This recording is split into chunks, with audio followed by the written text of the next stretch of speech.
Pwede na, ano? Oh.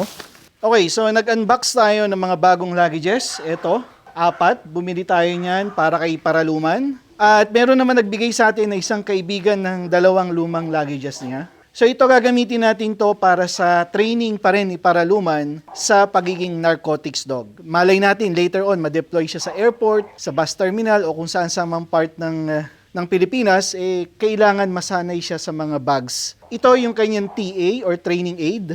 So ang laman nito ay SockTube MPTS. Ilalagay natin sa isang luggage. Para sa mga manonood ng Supero, ang positive na luggage dito ay yung walang plastic, no? So ito, nakikita niyo to, yung handle may plastic. Ito may plastic, ito may plastic. Ito walang plastic. And then ito, hindi natin ipapositive yan. So lalagyan natin ng training aid para hindi na kayo tanong ng tanong, di ba? Basta ito, positive yan. Yan, nandyan.